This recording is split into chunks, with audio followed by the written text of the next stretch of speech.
Hello, I'm Diane Pinderhughes. I'm here to offer a brief welcome for our Kellogg Institute panel, State Responses to COVID and Comparative Perspective. This event is also sponsored by the Research Cluster on Democratization Theory, which is led by PIs Gary Gertz, Annabelle Perez-Lignon, Scott Mainwaring, Samuel Valenzuela, and myself. We're also happy to be joined by our co-sponsor, the New Institute. This is our second panel on COVID following our initial one in August on democracies in the coronavirus 19 pandemic. We've all had the dubious opportunity of having to learn a great deal in a very short period of time about something totally new, totally unprecedented. In our case, the Democratization Research Cluster has aimed at understanding the varied responses governments have had in handling the enormous challenges posed over the last year. In addition to our Kellogg and Notre Dame faculty, Samuel and Sharon, I've been happy to be able to invite two political science, longtime colleagues and friends, Kristen Monroe and Marianne Kneuer, to bring their wisdom from their research to us today. I now turn things over to the Research Cluster's graduate student coordinator, Andrea Pena-Vasquez, a PhD candidate of political science, who will introduce the participants and also moderate the panel. Thank you, Andrea. Thank you, Diane. So I'll introduce the panelists in the order that they will be presenting today. First is Samuel Valenzuela, who is a Notre Dame professor of sociology and a Kellogg faculty fellow. Next will be Sharon Yoon, who is an assistant professor of Korean studies at the Keough School and also a Kellogg faculty fellow. Afterwards, Marianne Kneuer will be presenting, and she is a professor of political science, as well as director of the Institute of Social Science at the University of Hildesheim in Germany, and she's also the president of the International Political Science Association. And finally, we will have Kristen Monroe, who is the Chancellor's Distinguished Professor of Political Science and the director of the Interdisciplinary Center for the Scientific Study of Ethics and Morality at the University of California, Irvine. So thank you all so much for being here today. And I will turn the table over to Samuel, who will remind us about what occurred in the previous session and will also give us an update on Latin America. Thanks, Samuel. Well, thank you very much. I have been tasked with something impossible, which is to summarize the fall panel conclusions and to speak about Latin America in general, all in the space of 6 minutes. So I will be very telegrammatic, and I will pay close attention to my notes.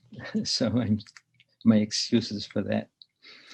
So to summarize the fall panel, we argued that the spread of the virus, of course, follows the lines of globalization in economic affairs and in tourism. So it is, of course, as well easier for island nations to mitigate COVID than for countries that are not island nations. It is also easier for those that have much more difficult barriers to entry than for others who have easier entry. So New Zealand, Australia, Japan, Korea fall in the first category. The second category is China, basically. So it's much harder where people can walk in or enter easily, and that includes the EU, the USA, Latin America, Africa, and so on. So that makes it more difficult to mitigate the pandemic. It is also easier for countries that have higher state effectiveness than those that have lower state effectiveness to mitigate the virus. It is also easier if states have authorities that are guided by the science, strongly so, lower if not. It is also easier to mitigate the virus if there's a strong centralization of power, lower if not. And easier to mitigate the virus if the health system is effective, well-funded, and gives easy access to everyone with no social segmentations or low levels of social segmentation, and much lower if not. So we then turn to the difference between authoritarian and democratic regimes. Authoritarian regimes have high centralization as a given, and so it depends in their mitigation strategies whether they have effective states with strong border controls, high access to health systems, and whether they follow the science. If they don't, then this only adds to the misery of living under authoritarian regimes. In democracies, it is better if there are, of course, effective states with strong border controls, high centralization of authority, or if in federal regimes, if there's a strong national and state local government coordination between these authorities. It is also better if all political forces come together to follow the policies that are based on the best scientific advice. It is also better in democracies, of course, if there is high access to effective health systems for all, regardless of social conditions. So that summarizes the fall panel. When it comes to the events since then, we have seen a rise in second and third waves of infection. Now, these have been complicated by the spread of new variants of the virus. So we have also seen the rise or the beginning of a rollout of vaccinations across the globe, with poor nations and ineffective states lagging far behind. And as we look only at democracies, a broad new topic is how electoral laws and voting procedures have been affected by the pandemic. We also must look at the extent to which COVID has become a factor in partisan political divisions and how much the crisis can scramble electoral outcomes. We have seen also a wide difference among democracies in the scope and effectiveness of pandemic relief programs, although the crisis has increased inequalities pretty much everywhere, with the poorer countries, of course, being much worse off. Now, turning to Latin America and leaving Venezuela aside, because it is an authoritarian regime with practically the worst kinds of outcomes, there has been a generalized rise in infections in the second and third waves, with UK, Brazil, California, and New York variants in Latin America. The South African variant has also been detected in Brazil. There have been very effective vaccinations in Chile and in Uruguay, and both countries are world leaders in this respect. There has been a strong adherence to the electoral calendars, although with some postponements of the dates of the elections. There have been elections in the Dominican Republic, in Bolivia, in Chile, Ecuador, Uruguay, Peru, and Brazil. And the more are expected later this year. Now, there has been an effective COVID mitigation strategy in the conduct of these elections, and this is important, without changing electoral laws or procedures, unlike what happened in the US. And so, with no changes in electoral laws and procedures, there have been basically no disputes over the outcomes of these elections. And given the strength of the mitigation procedures, the elections have not turned into super spreader events. So this has been a very notable success. Now, COVID has not generally been a factor in generating and creating or exacerbating political divisions in most countries. The notable exception to this is Brazil. And it looms large in everyone's imagination because Brazil is such an important country. And this has to do with Bolsonaro's antiques and those of his supporters. A second run-up in this respect is Mexico, which has had a much less effective COVID response than one would expect. In most countries, all political leaders have come together to support COVID mitigation policies, although there have been sharp criticisms and debates over how well they are implemented.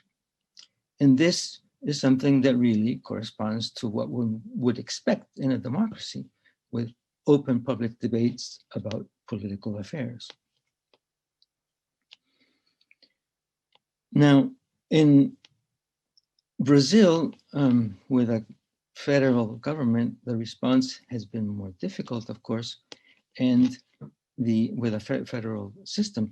And the responsibility for mitigation has fallen to the states. The leader of that has been the governor of Sao Paulo, and its Butantan Institute has been a strong collaborator with other countries, especially Chile and Argentina, in research over COVID and in spreading and sharing genomic profiles of the viruses. So all countries have done some COVID relief programs, cash transfers, and have invested wildly different amounts in these. Now these vary between, say, 5 and 20% of the GDP, with the richer countries doing much better. So they have used, the countries of Latin America have used their experiences over the past decades in setting up these widespread cash transfer programs for the poor in order to do this by giving COVID relief to the poor sectors of the population. They have also added a variety of programs for middle class and small to medium businesses. And in countries like Chile, the government has provided access to the retirement accounts. So people have withdrawn 20% already of their retirement accounts, which has boosted the economy. Generally, the economies of the region have fallen about 12-13%. The fall was up to the third quarter was higher. But in the last quarter, countries like Brazil and Chile and others recovered somewhat. So there has been a sharp drop in economic activity, and the rise of the new infections have delayed economic recovery. Inequalities have nonetheless increased everywhere. Access to effective health has varied according to the economic capacity of different countries. And countries like Chile have eliminated all social disparities in access to health for the COVID pandemic, given that all hospitals, public and private, have been set into the same network to treat COVID patients. And patients have been transferred by helicopter ambulances to find critical beds where needed. Thank you. All right, thank you so much, Samuel. Sharon, we turn it over to you now. Thank you so much, Andrea. So I want to look in particular to 4 countries, which are often grouped together as the East Asian Tigers. And these countries include Hong Kong, Taiwan, Singapore, and South Korea. And think about how institutional infrastructure is in some ways more important than even flexible and competent top leadership in controlling a pandemic. So I'm going to share my screen now and show you some figures.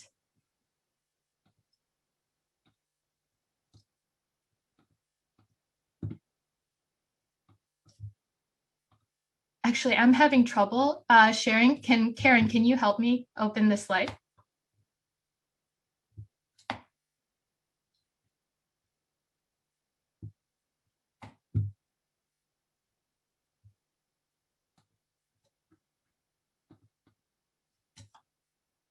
Great, thank you. So there are 4 measures in particular that I want to point to. So in terms of preparedness, we have an index that measures, so this isn't working, I'm sorry, but there is an index that measures the quickness of government response strategy. Yes. Thank you. Government response strategy within the 30 days after the first case. And so we see Hong Kong as ranked the highest after Italy, followed by Korea, Taiwan, and Singapore. And then if you can click it again, there are statistics that look at the total confirmed cases per million. And we see Taiwan, Korea and Hong Kong, as well as Japan, that are significantly lower than Western countries. And then click it again, we see in terms of the numbers of tests conducted, similarly, Hong Kong, Taiwan, and Korea have outstanding testing capacity in comparison to their Western counterparts. And finally, if we look at in terms of fatalities, if you could click it again, Karen, thanks. Singapore, Hong Kong, Japan, Korea, and Taiwan are significantly lower, again, in terms of their counterparts. So these are the kind of the groups of the countries that I'm looking at. And so across all 4 measures, in terms of how we understand performance in handling the virus, these numbers are very kind of significantly different from Western countries as well as the US and the world average. If you could show the next figure, this zooms in as to how there is variance within the East Asian region in terms of time series data. So the first 4 countries that we look at, Korea, Hong Kong, Taiwan, and Singapore is not listed here, are, they have been extremely successful in managing COVID outbreaks in terms of flattening the curve, whereas Japan has not been as successful. And this is because Japan has taken a strategy of administering tests only when almost absolutely certain that there are symptoms that point to COVID, whereas these other East Asian tigers have been much more aggressive, widespread, and liberal in administering tests. I can talk more about the Japan case during the Q&A, but if you could stop the share of the screen, that'd be great. So there are a variety of theories as to what might have led to these differences that led to the 4 East Asian tigers to do considerably well. Some have pointed to values such as collectivism and strong normative pressures to conform in East Asia. This doesn't explain, however, why Japan has struggled to keep up with the 4 East Asian tigers. However, others have pointed to the power of quote unquote developmental states, which are defined by high performing and capable state bureaucracies, where there are close ties linking the state and private businesses, and that these developmental states are much better in handling crises. But I actually want to point to another alternative hypothesis that connects how the 4 East Asian tigers actually have relatively recent experience in handling similar respiratory diseases, infectious disease outbreaks, namely SARS, which is in 2002 and 2004, and MERS in 2012 and onwards. So past research demonstrates that all 4 countries that I've talked about have overhauled their public health systems and their relevant regulatory procedures in preparation for the next epidemic. In comparison, Japan, which has not done as well, they weren't affected by these past epidemics, and they had little experience outside the H1N1 swine flu pandemic in 2009, which, even though it killed nearly 200 people, it did not result in similar institutional reform. The case of Korea in particular is interesting because it was able to control the spread of the virus without imposing radical measures, including they never closed their borders, whether domestically or internationally. They also never implemented a complete lockdown. And according to OECD data in 2020, Korea is projected to experience only a slight economic impact, with its economy shrinking by 0.8% compared to the OECD average of 8%. So what has led to this divergence in response in Korea? Korea had the worst MERS outbreak outside of the Arabian Peninsula in 2015. It was disastrous in its inability to control the outbreak. 186 Koreans were infected, 36 died. MERS spread primarily in crowded hospitals and in their waiting rooms. People got sick, but because there was not a lot of transparency in media of where the infection was spreading, there was a lot of fear and anxiety, and people who were sick were afraid to get the treatment necessary because of their fear towards the hospitals. So the government made some damaging mistakes during the 2015 outbreak. Testing kits were unavailable. Information about viral spread was confusing and sparse. When the government refused to announce that the hospitals were which hospitals were witnessing outbreaks, citizens and politicians slammed then President Park Geun-hye for lack of transparency and weak leadership. And so the current president, President Moon Jae-in, actually came to power on the heels of widespread protests that led to the impeachment of then President Park Geun-hye. And he had this mandate, right, to undo the corruption and the scandals and the lack of transparency that led to this fiasco. In particular, I want to point to two important measures for institutional reform. First is his establishment of the KCDC, the Korean Centers for Disease Control and Prevention, and second, the Central Disaster and Safety Countermeasure Headquarters, or the CDSCH. During COVID-19, the KCDC expanded and became an autonomous decision-making body. And so they were able actually to make science-informed decisions that were autonomous from the influence of politicians. They convened regularly. These people were at the front of these press releases and media press releases in terms of how COVID was being handled. For the CDSCH, which was known as the Information Control Tower, they were able to coordinate information of how it was dispersed, how contact tracing was being carried out, where infections were being traced, how they were trying to combat in various surges. And so this kind of channeling and controlling of information from central to local governments was also very critical in their ability to handle the outbreak. I don't have time to talk about the slow vaccine rollout, but although, I want to mention that although the 4 East Asian tigers were very quick and aggressive in their ability to control the outbreak, they have been significantly delayed at the bottom of the OECD in terms of vaccine rollout. And there are various hypotheses for why this is, but there's no definitive explanations for their vaccines. Thanks. That was great. Thanks so much, Sharon. So next we have Marianne.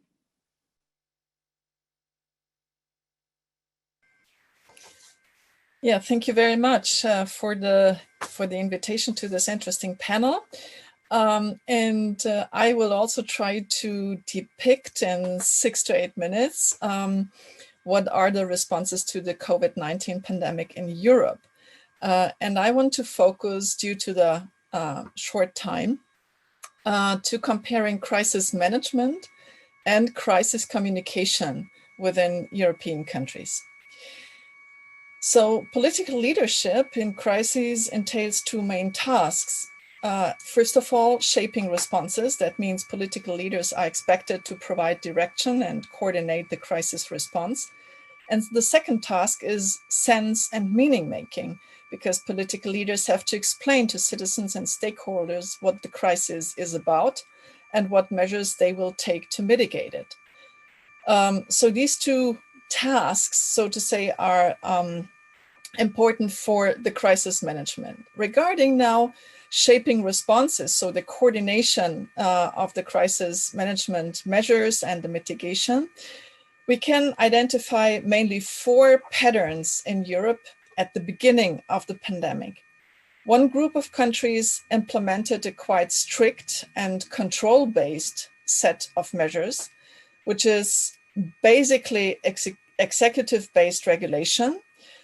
These countries were Germany, France, later on also Italy, Czech Republic, and also later on Portugal. A second group of countries relied on more voluntary-based measures. I would call it soft options. And the model case here is Sweden, but also Finland and the Netherlands. Then we have a third group consisting of those countries who in the beginning of the pandemic downplayed this pandemic, like Italy and Spain, which then also resulted in an explosion of infection rate in these countries. They reacted with delay, and then we have a third country in this group, which even can be called or labeled a pandemic denier, namely United Kingdom, because in the first month during the pandemic, Boris Johnson was he was acting he was qualifying the pandemic as a moderate risk. He was acting publicly, shaking hands and so on. So he publicly and deliberately downplayed the pandemic until he himself got infected and seriously ill. And then we have a fourth group of countries which instrumentalized the pandemic for stepping up undemocratic measures and thus exploiting the state of emergency. And these countries or cases are Hungary, Poland. We have some concerns in Romania and Bulgaria also. Well, in the course of the pandemic, and this is not surprising, these approaches shifted also, and also according to the infection rates. And in general, and very roughly speaking, one can say that there has taken place a certain kind of convergence of these, of the government measures and of the crisis management. There's only one exception. These are the Scandinavian countries, which continue to pursue a low stringency course, and partially also the Eastern Eastern European countries. But they also shifted their management according to the infection rate. So we have some kind of, first of all, in the first phase, divergence, then convergence. And at this moment, and very shortly only sketching, we have in Europe the challenge of the vaccine rollout. This is a challenge for all European countries because we agreed to a joint approach. It's not working well. So what we experience now is that increasingly the trust of the citizens and of the populations is reducing and is, declining towards the government management. In this case, Germany is also interesting because the government of Merkel reacted quite swiftly, highly consistent, highly efficient in the first wave last year in 2020. This was possible due to the consonance of the federal and the state government, and I think it was perceived as quite a model. But then the second wave, starting in October 2020, revealed first cracks of this consensus, and only with difficulty Chancellor Merkel could achieve the second and important lockdown.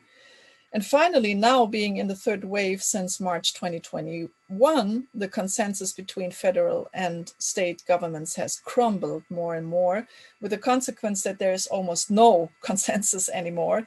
Measures are not being implemented on the local and on the state level. And the federal government in this moment, meaning today, is trying to amend the infection protection law in order to shift responsibility to the federal level.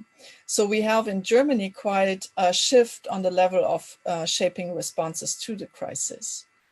So coming now to the crisis communication, there are some remarkable commonalities between the political leaders in Europe, but there are also quite some difference. So the commonalities are the strong appeal to solidarity and also the emphasizing of the power of the collective.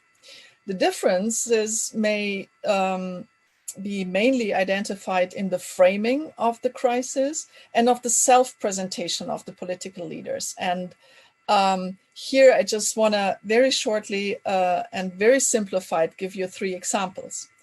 We have the type of the monarch going to war. This is President Macron, who in his speeches acted like a monarch and used very much war frames, like the virus as enemy, going to war, declaring general mobilization, and so on.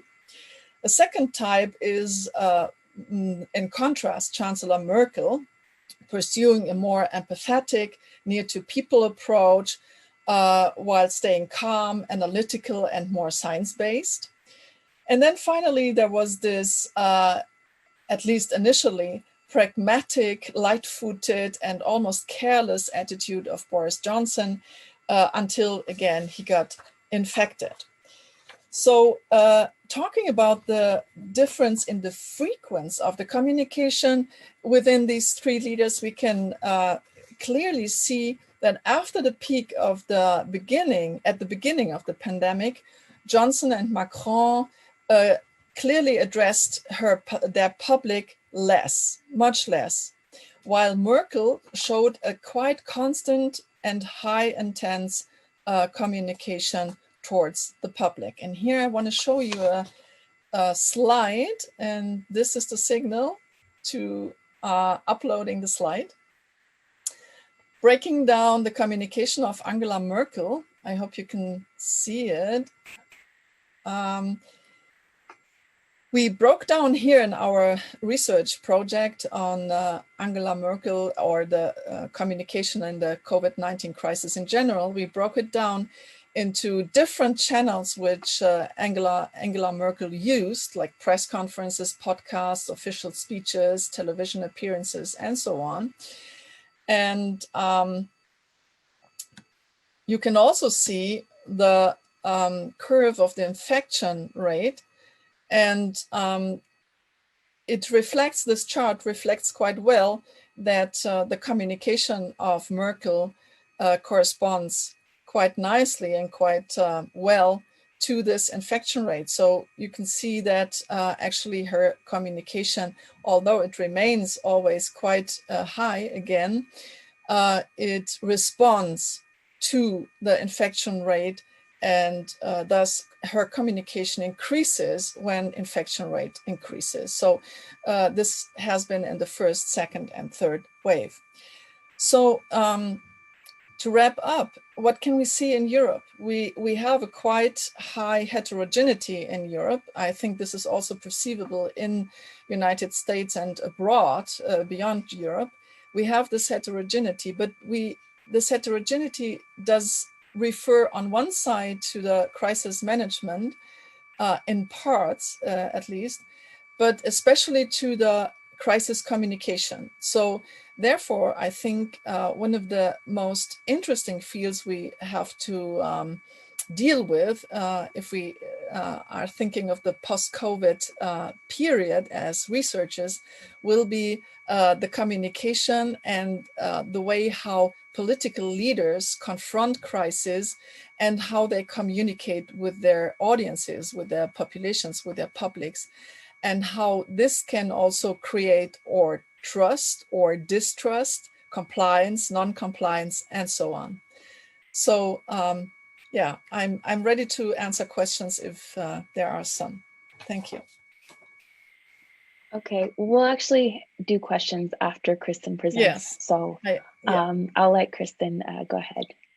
Hi, thank you very much. I've enjoyed all the presentations, and I just want to take the first minute of my talk to thank Diane for inviting me, and the Kellogg staff for their amazing organizational ability, and my co-authors who were all interns at the Ethics Center who were interested in doing a paper on how science can be politicized, using COVID as an example. But as everybody knows who's done any empirical work, we often find that it warps and morphs into something else. So And maybe you could put up the PowerPoint presentation, because what we really wanted to see, go on, roll down, is we tried to treat this as a study where it's really critical, situations that you sometimes have in life where it's absolutely critical that you have good policy and you know that the data that you're making the policy recommendations on are very unreliable,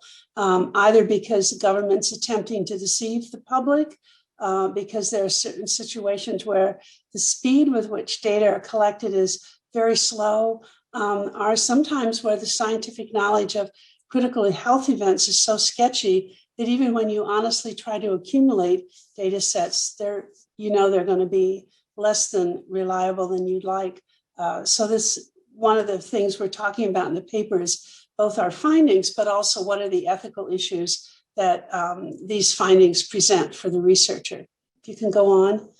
Share, so the general research question that we looked at is what can and what should a government do in the face of a deadly pandemic? And the ethical issue was how do you draw reliable conclusions using data that are unreliable with findings that might easily be manipulated politically or which are so nuanced that they can easily be misinterpreted. Go on. So the first question was whether or not Trump misled the public on COVID-19, and we were pretty sure that he had. So we started collecting data using all kinds of social media and tweets and press conferences and public statements. He's standing in front of the helicopter. And we had so much data that we had to put it in an online appendix because we couldn't possibly include it in any kind of publication. So yes, the Trump administration definitely misled the public about basic public health data, and the medical authorities resisted this politicization to varying degrees depending on the person. So if you go on to the next question. How did government attempts to politicize science affect COVID outcomes? We've talked about that in a couple of the earlier presentations. So we looked at COVID cases, COVID deaths, and economic downturn, and we used unemployment there. There were other measures, but you would get something very different according to if you use the stock market or unemployment. We only looked from January to September of 2020. We looked at all 50 states. We looked at most of the main nations in the world, and we classified just a very simple classification for states. Did they follow medical advice strictly, erratically, or not at all, which is very much what Marianne was just talking about. And we found here that the COVID cases and deaths were indeed influenced by governmental response to basic science, but that the relation between COVID outcomes and governmental policies was not very strong and it wasn't very direct. So then this reads, if you go on, the next ethical issue then, if you present findings like that, how is the public going to interpret these and how is the Trump administration going to manipulate the findings? So do you present these results knowing how easily they can be misinterpreted, especially when there's life and death issues at stake? Go on. The third question we looked at was one of compliance. We controlled for some of the obvious sociodemographic factors that might intervene in a kind of direct relationship between government policy and COVID outcomes. So we looked at the poverty in the country. We were not able to do a state measure here. We didn't have good enough data. We looked at the countries, so we had poverty. We looked at obesity, which supposedly affects COVID, the number of elderly in the population, and then the quality of the healthcare system overall. We also considered political factors such as the ideology of the government, the left-right wing idea. And what we found is that the critical factor was not what the government did, but what the public, how well the public complied with the medical advice. And this was really the people then that were having it. And this again is something I think some of the prior findings have spoken to. If the public believes that politics have polluted the scientific advice, they're probably less likely to adopt the restrictions that are recommended by scientists whose credibility and independence have been called into question by the government actions. We felt that was probably what was happening in the United States. go on. Question 4 then was, what does political culture play? And here's where we're getting into some of the factors that Marianne talked about. We found that the only consistent, robust relationship between COVID outcomes and was a variable originating in political culture, and that was what we called collectivism, individualism among citizens. I think this is one of the things people talked about in Asian countries, that there was a more willingness to think in terms of the collectivity as opposed to individualistic. We used a couple of measures which we talk about in the paper, and I'm happy to send it to anybody who wants to see it. The Hofstadter indicator viewed individualism as a selfish concept, sort of, I think, in terms of I and me instead of we. And the Minkoff indicator was a little more positive, seeing individualism as respect for individual rights. But this was really very critical. And I think you could see in the United States, people, I'm not going to wear a mask. That's a violation of my basic human rights, which I don't think you saw in a lot of other countries, especially the Asian countries that Sharon talked about. Next slide. So we concluded that at least in the early stages, and our data didn't go into later period, the critical factor in combating COVID was not government policy, but rather broader general cultural predispositions in the general population, especially in what we would call the public's willingness to comply with medical advice, such as mask wearing, respecting that a lockdown was necessary. So I think in policy terms, governments that are trying to decrease COVID's impact should refrain from politicizing science. That's pretty obvious.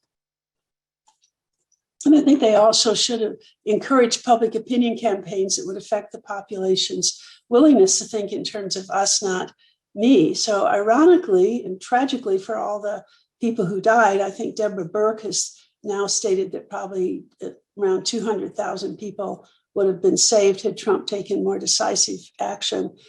His divisive policies and the politicization of science were the very last thing America needed during a pandemic. And it's interesting when Samuel was talking about Latin American elections, my own view is probably the pandemic is what caused Joe Biden to win the election. So in some ironic way, this was one of the few times where Trump's actions did actually have consequences for him politically. Thank you. All right, thank you so much, Kristen. Yeah, all of these presentations were absolutely fascinating, and it really caused me to think about my own experience, because I was actually in the field, like doing my dissertation fieldwork in Spain when the lockdown was implemented last March. And it was interesting because, as Marianne mentioned, it kind of took a bit for that to get started. We saw, news that the number of cases were rising, but people were still just kind of continuing their day-to-day lives. And then when the lockdown was actually implemented, it was very, very strict. So we weren't allowed to go anywhere unless it was to the grocery store, or if you were walking a dog. If you had neither a shopping bag nor a dog, then the police would stop you and ask you, hey, where are you going? There's a lockdown. Similarly, I lived very close to two main tourist attractions, the Sagrada Familia and the Arc de Triomphe. And if you were in the vicinity, there would be police just around, making sure that people weren't congregating or stopping or anything like that. But one thing I thought was really interesting that was mentioned, in these presentations are the political messaging. And the messaging, at least while I was in Spain, was always framed as kind of a short-term thing. And we were always told, that the lockdown would go for 2 or 3 weeks at a time. And then right as it was approaching the end, it would be extended. And obviously now we're seeing quarantine fatigue in different parts of the world.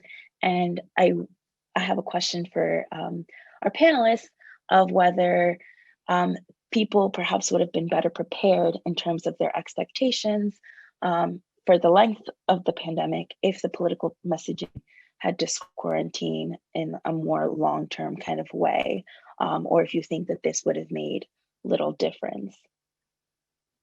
So whoever feels free to chime in, be interested. Yeah, go Well, ahead, Samuel. I shortly jump in. I mean, I think this is highly difficult for the politicians as well. I mean, I think the situation is one of the highest ever possible unpredictability. I mean, this is an unprecedented pandemic, natural catastrophe that has not been, that we have never been confronted with in a similar way before. So, I mean, politicians also are, you know, confronted with this unpredictability and unprecedented situation. And I think it is very difficult for them, even if we would have wished that it would be like this, but I think it's very difficult for them to do such prognosis, saying in 2 weeks it's over or in 3 weeks it's over. I think the important point of messaging, as you call it, or of political crisis communication, is to convey to the public that it is so difficult to do any prognosis, even as politician. I think this is the important aspect, that politicians are transparent with their uncertainty and that there are authentic, is this the right word? Authentic in their messages to the public.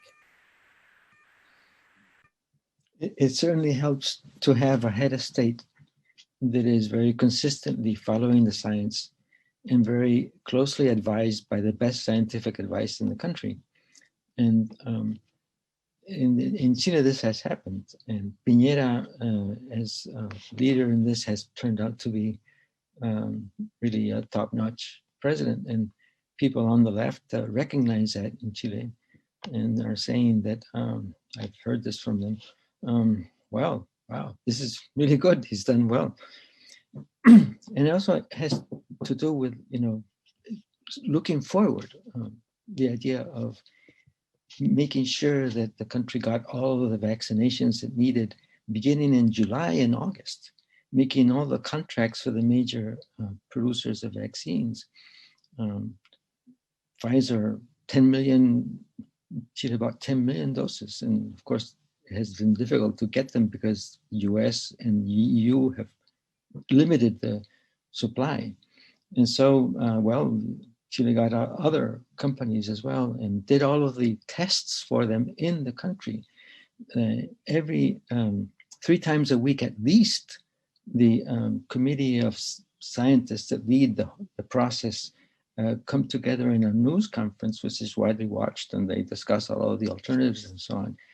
And so, yes, effective leadership, but it doesn't work unless the political parties and everybody comes together on the same page. And this has happened in Chile, and this is what has been tragically lacking in Mexico and the US, and has been cracking up in Western Europe.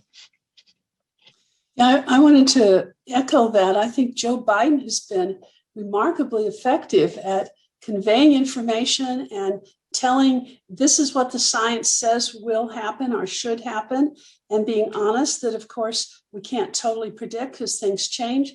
But he's been ahead of the curve. And I think people, I think there's a kind of relaxation that's been in the United States. You may not like where he's driving the car, but at least somebody's driving it that knows how to do it. And he's trying to, people have been, I think, very happy with what Biden's been doing. And I think his leadership has been very, very important here in establishing the kind of sense of confidence, not just that we're not politicizing the science, but that there's somebody there who is listening to the scientists, who is building public policy that is in accordance with that. And therefore, the public doesn't have to be so anxious. And I think that's been very important.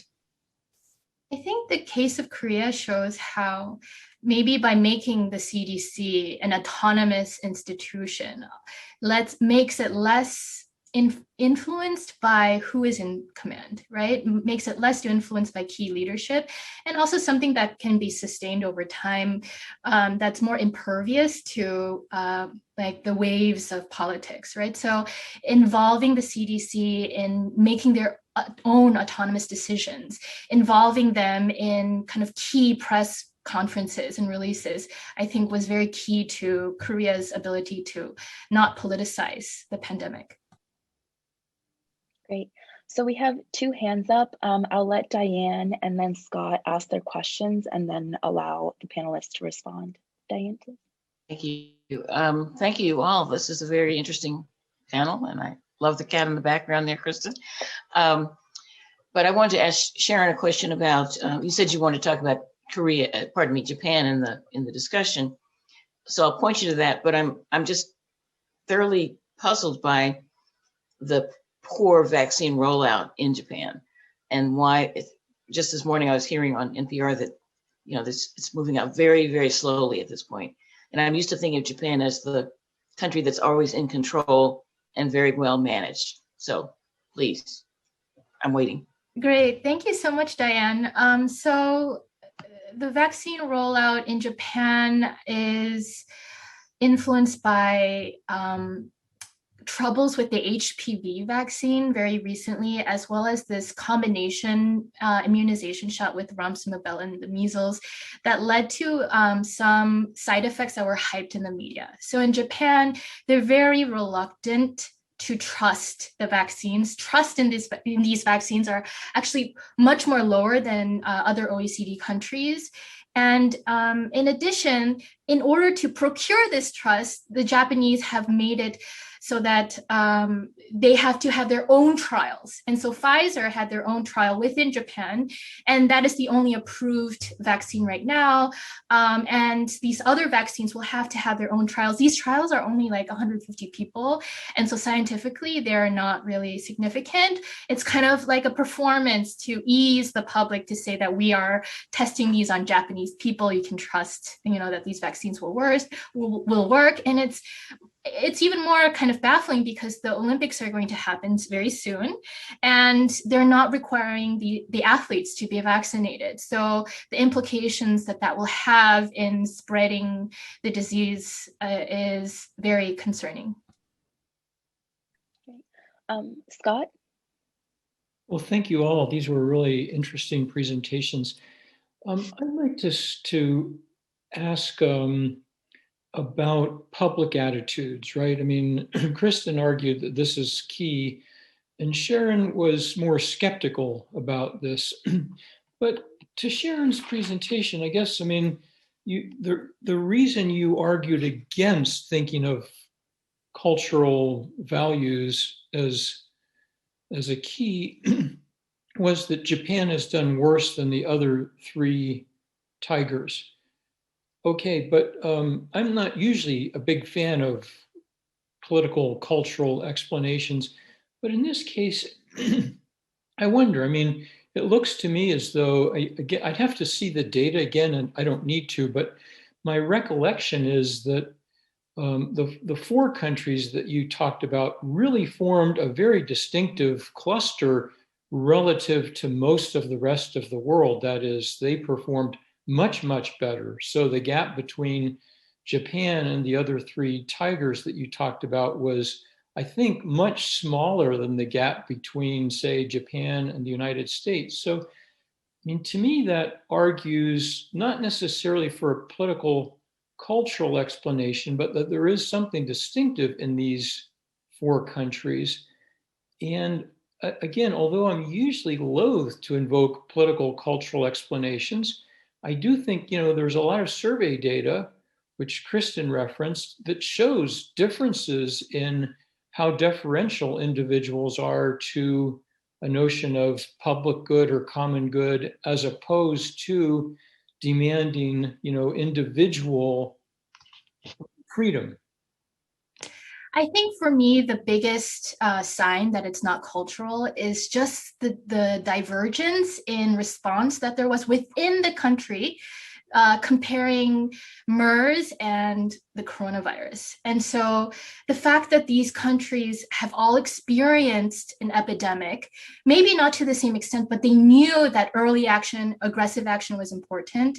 They also knew what a respiratory virus was and how it spread. They knew that the government had troubles with transparency. And the fact that they made all of these errors that we see the Western countries doing right now shows us that if European countries had these institutional infrastructure in place and were able to respond in the same way, maybe you would have a slight variance in these countries, but not as big as what we see. And to attribute that all to a values difference, I think it overly simplifies the explanation. But these are island nations. We add New Zealand and Australia to this group, and the outcomes are not that different. We have another question from the audience from Anibal. Sharon introduced the distinction between initial effectiveness and vaccine rollout. And could all of the panelists elaborate on this distinction?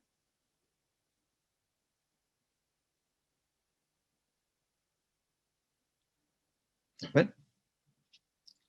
Would you like me to repeat the question? Yeah. Okay, sorry. So Sharon introduced a distinction between initial effectiveness and vaccine rollout. Could all of the panelists elaborate on this distinction? Well, the effectiveness in this world has been whether or not countries began to establish contracts with vaccine makers long before even the vaccines were tested. And this includes Serbia as well as Chile. And they illustrate very well the effectiveness of the strategy. The difference also between the UK and the EU as a whole stems from that. The UK and also the US contracted with the vaccine makers long before the tests were done. And so that was the key to the success. Now, we've all seen declarations of global solidarity, but it appears that global solidarity only begins after everyone has vaccinated their own nation. Yeah, if I may, because you said solidarity, and this is a key word for Europe. As I said, for the time being, the vaccine rollout is not working so well as it should in Europe, in the EU. I have to specify, referring to the EU, because UK, as you know, is not anymore part of it, and it's a different case. Talking about the vaccine rollout. Actually, what makes the difference in Europe to other countries or parts of the world is that we actually had already in last autumn, a consensus within the EU countries of confronting the vaccine rollout in a joint approach. In a joint approach of solidarity. So solidarity actually for the EU countries was really, really relevant in terms of the vaccine matter, the vaccine issue. So the whole, purchasing, the whole organization, and also the rollout was organized centrally, and this was a consensus, centrally by Brussels, by the EU Commission. So all EU countries agreed to have this joint approach. And at the same time, it was a clear approach of the EU while organizing their own vaccine rollout to send vaccines to other regions of the world. So actually, and I really want to emphasize this because I find it relevant, Europe is following a double track of solidarity. One track is the own solidarity within the EU, distributing the vaccines according to the population in every country. And then the second track is that at the same time, we are permanently sending vaccines produced in Europe to other countries of the world, to other regions of the world. And this from the beginning. So actually, at this moment, the rollout is not working very well because of a couple of reasons. But if you listen to some political leaders, like, for example, Angela Merkel, the message is, it's interesting to have an efficient national vaccine rollout, but exclusively nationally focused vaccine rollout doesn't make any sense, especially for a country like Germany. We have 8 neighbors. So for us, for example, in the middle of Europe, it doesn't make sense to think of ourselves. It's more efficient, for example, and this is the question for the, what is efficient? How do we want to make sense of the word efficient? For us as Germans, it's more efficient to help other countries around us also to get vaccines. So actually, I think one of the lessons we can learn also in this pandemic is that solidarity is not something inward looking only to the own society.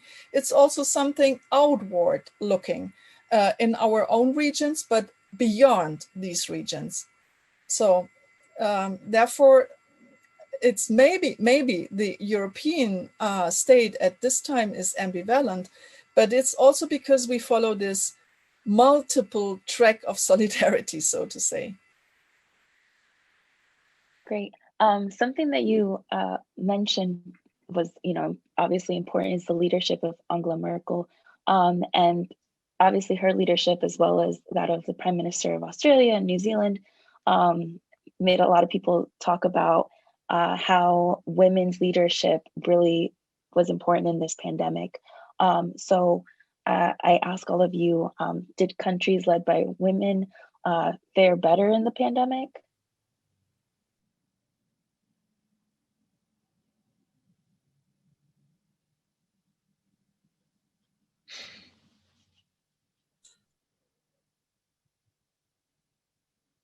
Finland as well? This is a question I posed too. Am I still muted? No, I don't think so. Anyway, sorry. I had posed that question in the chat room because we were not able to look at it. And we were struck just kind of informally how many of the countries that did really well had women as leaders. Did anybody examine this systematically? No. Well, shame on all us women. We're going to have to go back and do that now. I guess. Yeah. I think it's an interesting question. Yeah, and I mean, obviously there's still so much ground left to cover, but because we are running over time, I'll pose one last question and then ask all of you to give one final quick concluding remark. This is a question from the audience, from Anton Juan. Can you discuss the direct opposition between lockdown policy as a safeguard against spread of disease and the popular economy? So in other words, the economy generated by small popular businesses.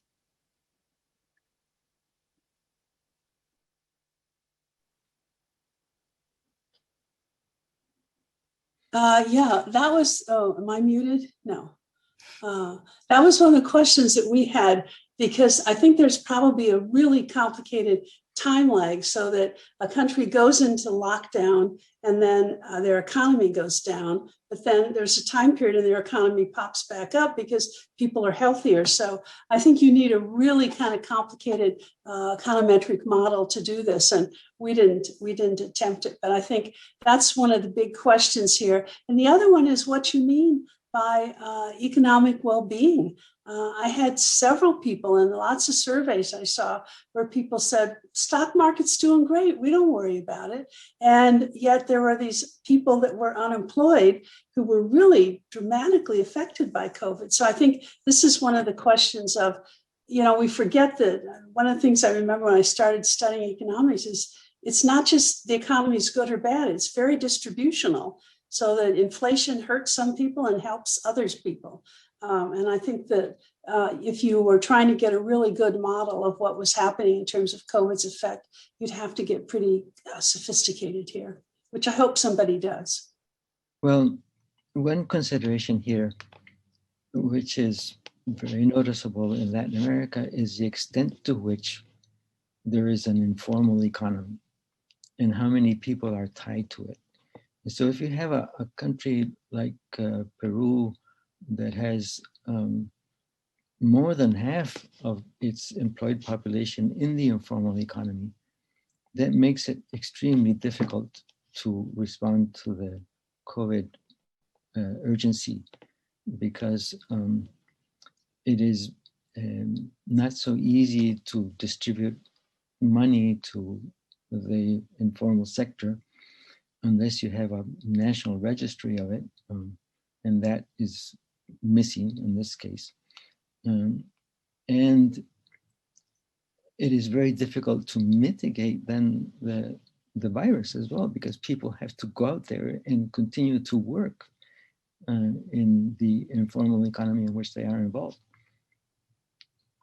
So one of the reasons why Peru has such atrocious outcomes in terms of death rates and so on has to do with this sort of thing.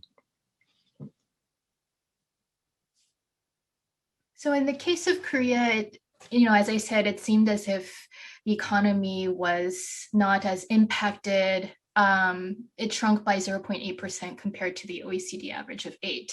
But that really overlooks a lot of these intricacies, I think, that Kristen is pointing to, right, of disproportionate impact and how inequality is even more polarized than before. And in the case of Korea, there was a lot of online businesses that were booming, but at the same time, you saw delivery workers that were not unionized, that were overworked, of people who died from overwork for the first time, becoming more and more prevalent in the media. And so, this disproportionate effect and the fact that the economy shrinking in terms of statistics really overlooks exploitation of more disadvantaged populations is important. Yeah, in Europe, we have high heterogeneity in terms of, economic impact on the different countries. So it's this is a very, very diverse picture from Scandinavia to Eastern Europe, and then Southern Europe, Spain, Italy, Portugal, and so on, and then this, the center European countries. So it's very difficult. You cannot, talk about 27. They are all different, so to say. But let me emphasize maybe one thing that also might be interesting for the post-COVID period, especially in Germany. Well, Germany is also impacted, but not so much maybe as other countries. But what we discuss since the pandemic has broken out is the issue of digitalization. So I think that a lot of countries which were not so ready for digital